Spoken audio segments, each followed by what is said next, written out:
اعوذ باللہ من الشیطان الرجیم بسم اللہ الرحمن الرحیم۔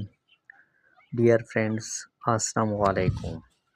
میں ہوں طیب کمال اور آپ دیکھ رہے ہیں میرا YouTube channel linguistics and literature with Kamal.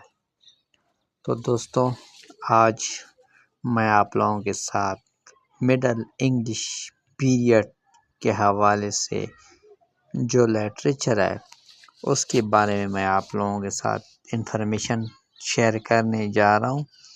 تو مڈل انگلش جو لٹریچر ہے وہ جس طرح کے پچھلے لیکچر میں نے آپ لوگوں کو بتایا تھا کہ مڈل انگلش کا لٹریچر جو ہے وہ 3 کیٹیگریز پر کیا کرتا ہے، بیس کرتا ہے، جن میں پہلے نمبر پر وار ہے، دوسرے نمبر پر ہمارے پاس کیا ہے، ریلیجن ہے، اور تیسرے نمبر پر ہمارے پاس رومانس ہے۔ تو جو پہلے 2 ہے وار اور ریلیجن، اس کے بارے میں نے آپ لوگوں کے ساتھ انفارمیشن شیئر کیے تھے، لیکن آج میں آپ لوگوں کے ساتھ رومانس کے بارے میں انفارمیشن شیئر کرنے جا رہا ہوں۔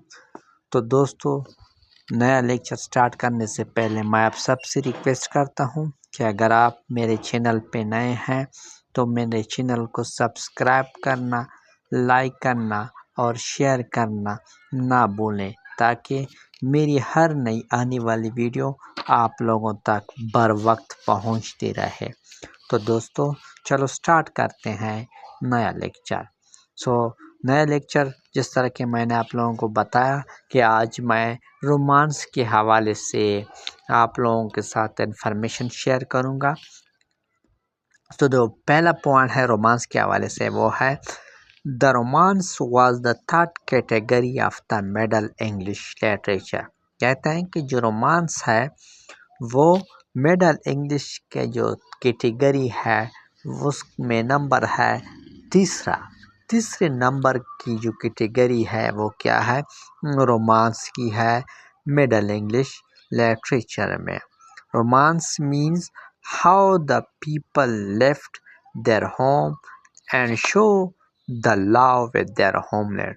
کہتے ہیں کہ رومانس کا مطلب یہ ہے کہ کس طرح لوگ اپنے گھر بار کو چھوڑتے ہیں اور اپنی ملک کے ساتھ کیا کرتے ہیں، محبت کا اظہار کرتے ہیں۔ It is about most of night that how the night left their home for showing love with their own country۔ کہتے ہیں کہ یہ زیادہ تر نائٹس کے بارے میں ہے کہ ایک نائٹس کس طرح اپنے گھر کو چھوڑتا ہے اور اپنی کنٹری کی دفاع میں نکل جاتا ہے اور اپنے ملک کے ساتھ کیا کرتا ہے، محبت کا اظہار کرتا ہے۔ We do not know about the writers۔ ہم ان کے جو رائٹرز ہیں، قلم نگار ہیں، ان کے بارے میں بالکل نہیں جانتے ہیں کہ ان کے قلم نگار کون ہیں یا کون تھے۔ English books were so much expensive in this age۔ کہتے ہیں کہ اسی دورانی میں جو انگریزی کتابیں ہوا کرتی تھی وہ بہت ہی کیا تھی، ایکسپینسو تھی۔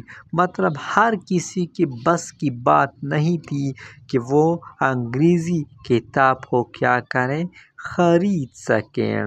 Printing press was not available in this period. کہتے ہیں کہ کیوں مہنگی تھی، کیونکہ اسی پیریڈ میں جو پرنٹنگ پریس تھا وہ اویلیبل نہیں تھا، جس کی وجہ سے کتابیں کیا تھی، وہ ہاتھ سے لکھی جا رہی تھی، اور جو آپ لوگوں کو پتہ ہے جو کام ہاتھ سے کیا جاتا ہو اس پہ ٹائم بہت زیادہ خرچ ہوتا ہے اور خرچہ بھی بہت زیادہ ہوتا ہے، جس کی وجہ سے اس چیز کی قیمت کیا ہوتی ہے، وہ زیادہ ہو جاتی ہے۔ Therefore the writers wrote their books with hand۔ کہتے ہیں کہ جس کی وجہ سے پرنٹنگ پریس کے نہ ہونے کی وجہ سے قلم نگار مجبور تھے کہ وہ کیا کریں، کتابیں وغیرہ اپنے ہاتھ سے لکھا کریں۔ Most of the writers were living in the London, کہتے ہیں کہ اور بہت سارے جو رائٹرز تھے، قلم نگار تھے، وہ کیا تھے، اکثر لندن میں رہا کرتے تھے۔ London was declared the capital, کہتے ہیں کہ اس وقت جو لندن جو تھا وہ کیا تھا، اس کو ایز اے کیپٹل مطلب دارالخلافہ ڈکلیئر کیا گیا تھا۔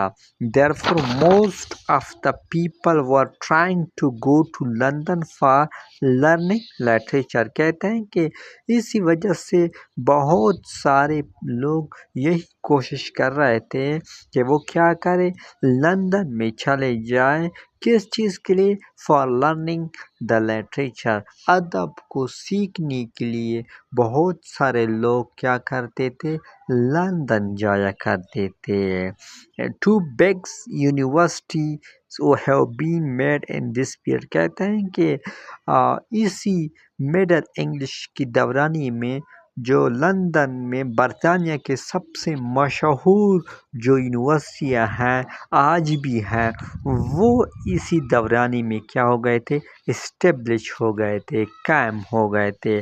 نمبر 1 یونیورسٹی ہمارے پاس ہے کیمبرج یونیورسٹی، جو کہ 1209 میں اس کو قائم کی گئی تھی، اور دوسری ہے ہمارے پاس آکسفورڈ یونیورسٹی، جو کہ 1167 میں ان کو قائم کی گئی تھی۔ یہ دو یونیورسٹیز جو ہے وہ سب سے پرانی یونیورسٹی اور سب سے مشہور یونیورسٹی جو ہے اسی دورانی